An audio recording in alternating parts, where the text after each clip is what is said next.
Shalom, this is Zipporah. I'm back for part two of a video where I'm just sharing my experiences that that I, what I've been through since knowing, being really like aware that it was happening. And I left off talking about being on this bus, Greyhound bus, going, traveling across the country. And what I want to share, I just want to share a few more, maybe one or two more examples of that on that bus. Now, one of them was really, it was really intense, and what this shows, one, it shows just how sick it. Okay, I say sick it, meaning it's a cross between the word sick and the word wicked. Sick it, how sick it some of these people who are doing the gang stalking, these people who are doing the targeting, how sick it they can be. Okay, and again, looking at that verse in the book of Corinthians 4:18, how we look at things that are not seen as opposed to things that are seen, because the things that are seen are temporal, they're temporary, but the things that are not seen are eternal. And so these individuals are so committed to this temporary body, to this temporary existence on this physical plane, that they are willing to do, I'm going to say, almost anything, okay, to gain whatever notoriety or fame or advancement or wealth or whatever it is that they can get by doing this, within their communities or their organizations and such. But they're not aware of, or they've like shut down any concern that they might have for their eternal soul, for the ramification that what their actions are doing will the ramifications of that on an eternal level. And so yeah, I'm going to show you an example, and this really happened. And I was just I was really, it was amazing. And the other thing is that it also shows me again that the Almighty, you know, is real, and that He is involved in this, and that there are things that are happening on this plane. Okay, that, I mean, this spiritual plane and this physical plane are are interconnected. Okay, okay. So like I said, by the time we were like maybe only even 3 hours into the trip, I knew what was going on. And one of the reasons I knew is because when I had gotten the bus ticket, I got it through a community outreach program in Florida. Now, by the time I made this connection to get the ticket, I already knew there was already things that were happening. Okay, and so I knew what was going on. And so by that time, because the Most High has always been a part of my life, a foundation in my life. I was raised in the church. And even though there were times when I fell away, and like I said, was living, a comedy adventure, living the life of a tear. Okay. Although I know that I'm not a tear. Okay. But, we can get caught up into living like that. Okay. The Most High has always been there. And so I fell back into that, I fell back into His embrace and started really working on cultivating a relationship with Him to help me to just endure and make it through that. Okay. And so I was aware of what was happening. And so one of the things that really, this is how organized and how organized they are, but how I think sometimes they get, bold, in what it is that they're doing, because they're so, because some of them do have connections with, within the government. So when people talk about that whole government conspiracy angle on it, they're not, I don't think they're, maybe they're not necessarily hitting the nail on the head, but they're not too far off the mark, you know? So with this organization was going to give me the ticket. Now, the woman that I was dealing with was so caught up in this. I mean, I don't even know. She thought she was playing some game, but I mean, I saw right through it. So they're going to give me the ticket. So she was to call in and confirm, okay, yes, we have a ticket. We're going to get, for one female. She's going to be leaving, and she's da da da da. But what she did, okay, so she's on the phone confirming this, and this is what she did.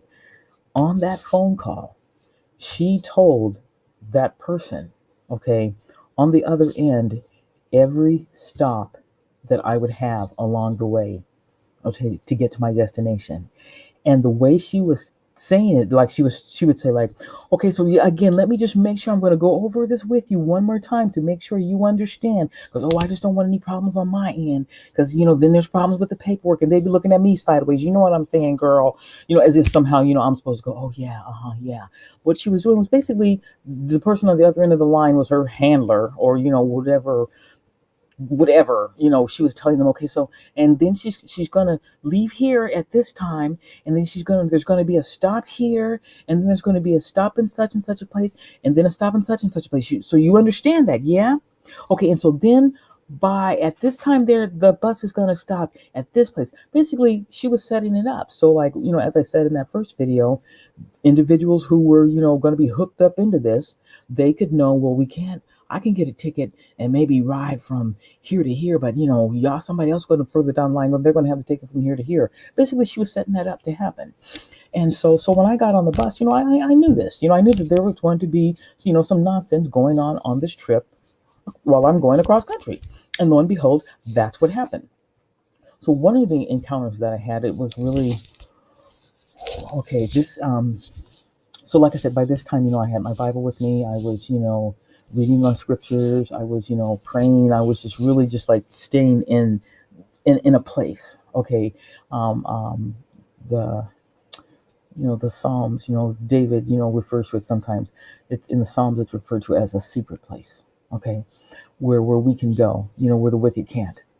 And so from that place, we made a stop, and a woman got on who was just, now I don't know if this was a facade or if this woman truly was crazy. I mean, I do not know.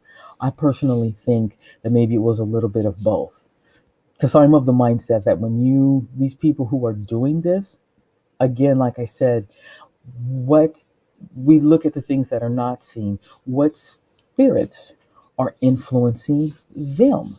Okay, this idea that we're vulnerable, and that our perpetrators, that these people that are stalking us, that somehow their lives are all together and they're just so perfect and they don't have anything wrong with them, that is not true.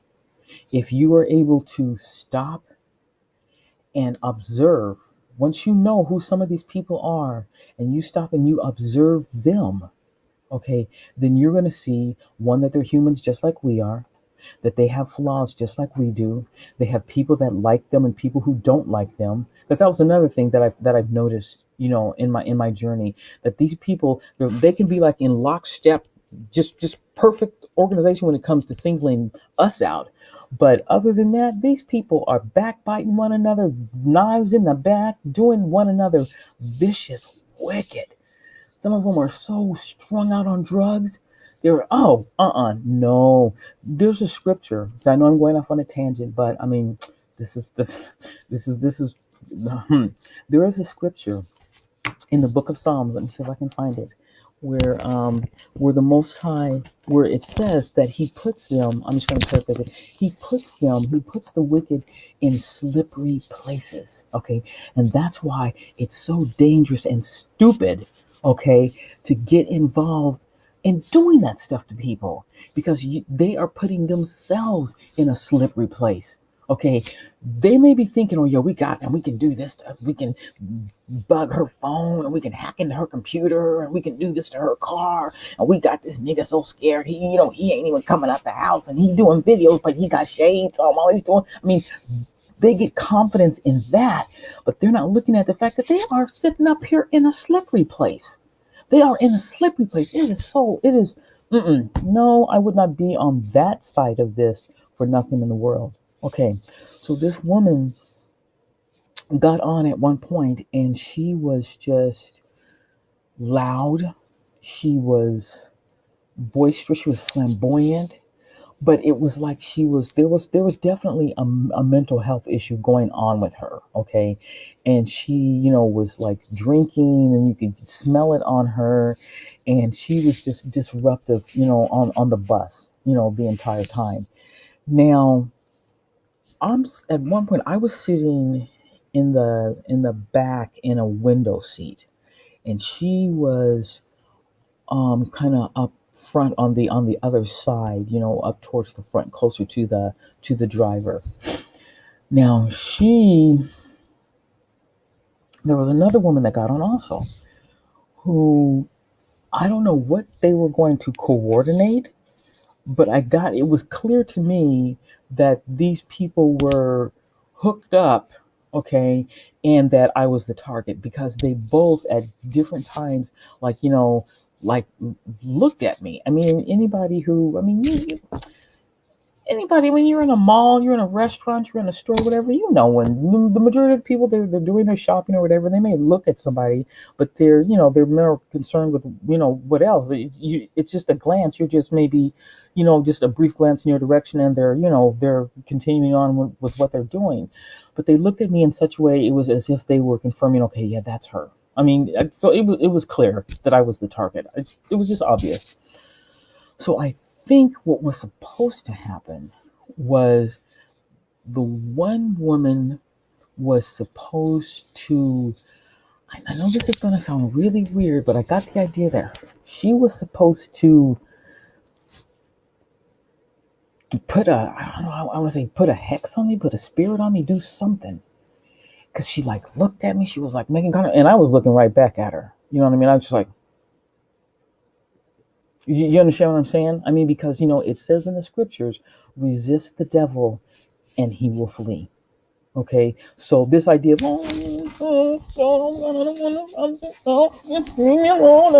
no, no, that's pretty much like saying opening the door and then giving them the key. Okay, no, so and she kept going.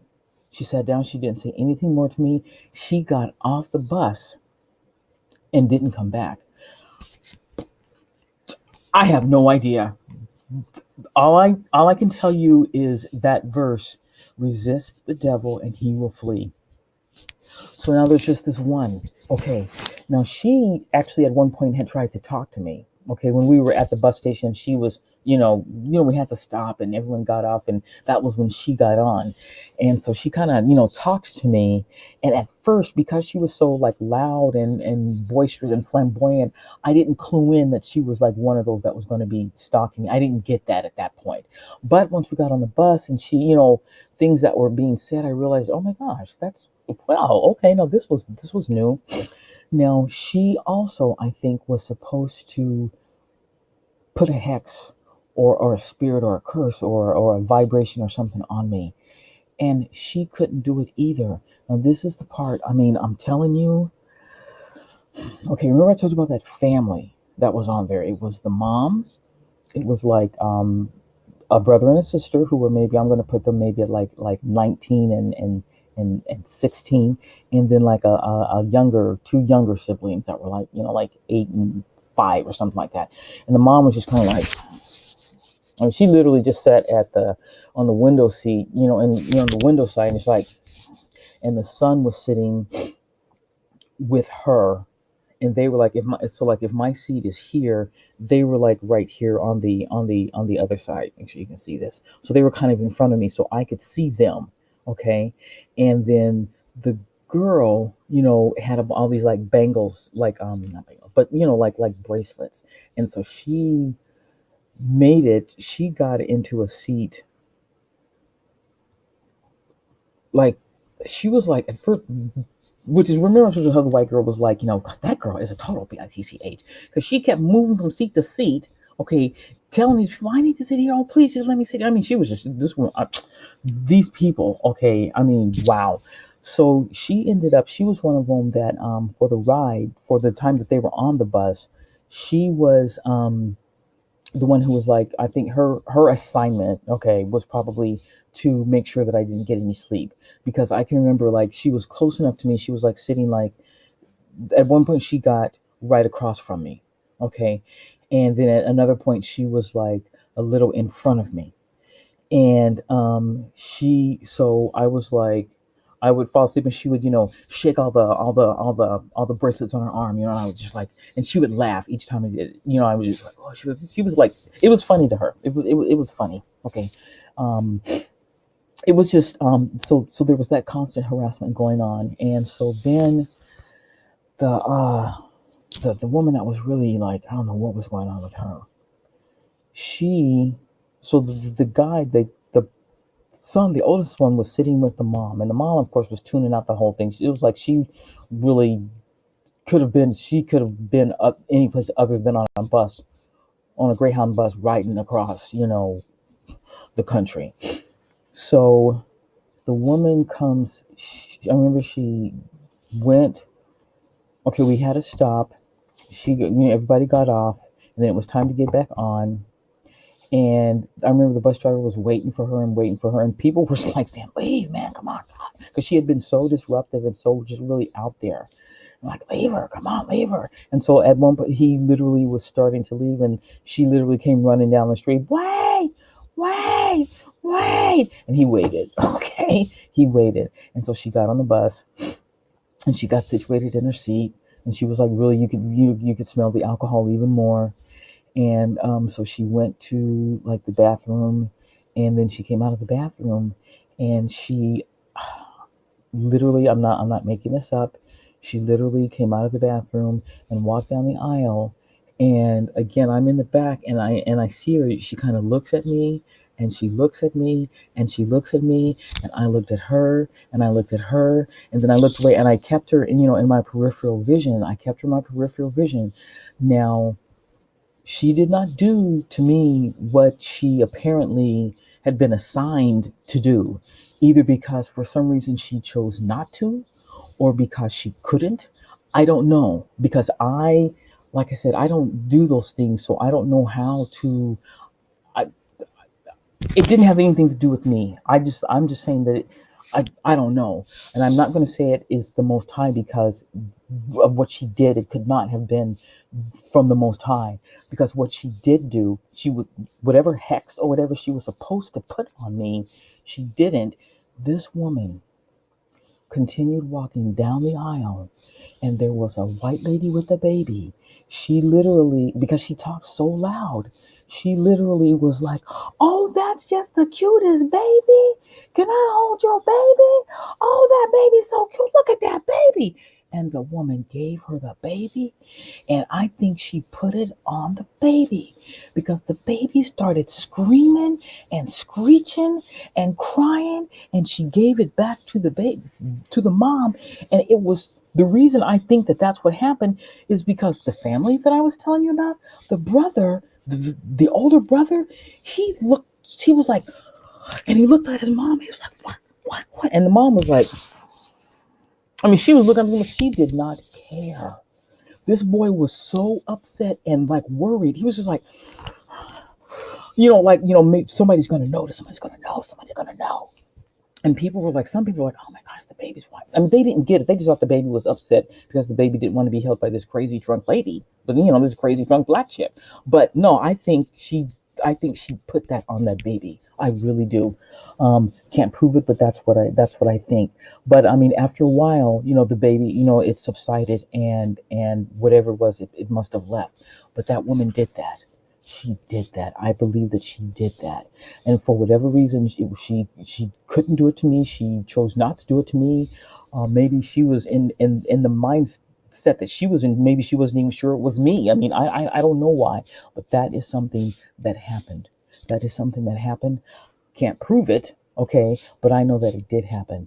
Um, yeah. So and again, these people would, as we made our way across the country, they would leave, and other ones would get on, and then they would leave, and others would get on, and but like I said, the Most High put that older brother in my path, and at one of those stops, we were talking, and I said to him, this is what I'm happening, this is what I'm going through, and this is just really weird. And he just said, those types of people are always going to be around, but you just focus on you keep your mind focused, and you get back home, and you just go get in school, and you just stay in school, and you just forget about those people.